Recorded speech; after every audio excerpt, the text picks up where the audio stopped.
he is a person of profound depth, great faith, deep caring, and he's still the same person that I met in 1991. He still loves the Longhorns. He still cares about Texas. He still cares about people. In thick and thin, Paul Begala never walks away from you. He is a great, great friend. And when he cares about you, he cares about you. I don't think that you can commit 40 years, 4 decades of your life to public service if you didn't have a deep, abiding faith and love for not only this country, but the people of this country. I met Paul down in Little Rock on the 92 campaign. And I said, I finally met somebody louder and more obnoxious than me.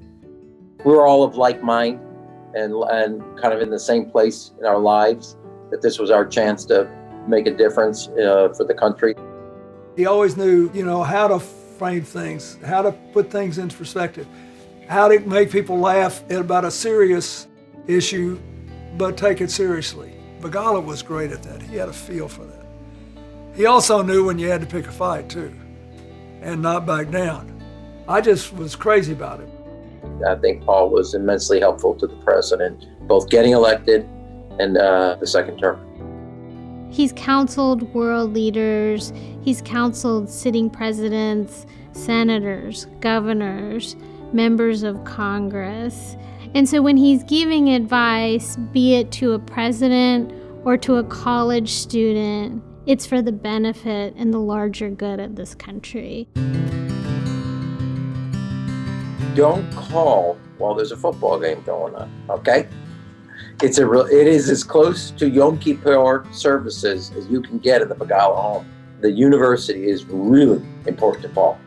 Paul and Diane bleed so much burnt orange that they bought 2 Longhorns for their farm and named them Vince Young and Earl Campbell. Always remember that the eyes of Texas are upon you. Hook 'em horns.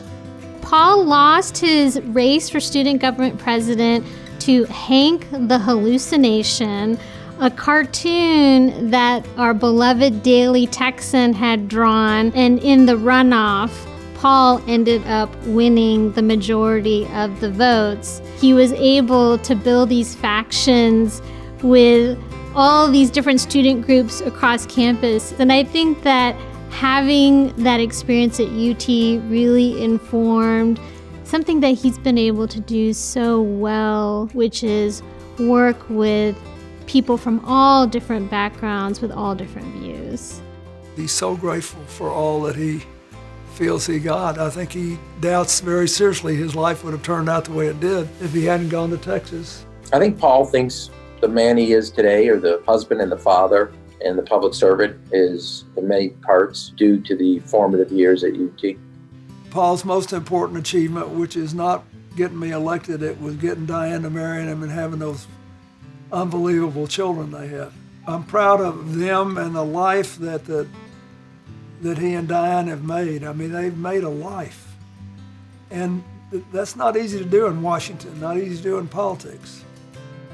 Both Paul and Diane, ever since they graduated from the University of Texas at Austin, have devoted their lives to giving back to this great university.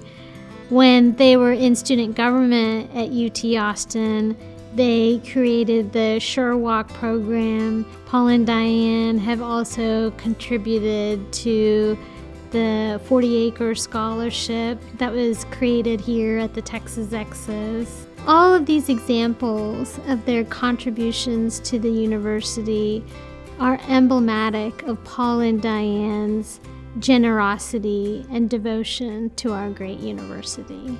That's the kind of person he is, and when you're around him, you feel bigger. You feel better. You want him to like you because you like him. You want to value him because you think he values you. And you have a person who never settled for that was good enough. Greatness is what he strove for, and he never has given up on the battle for equity, fairness, and inclusion.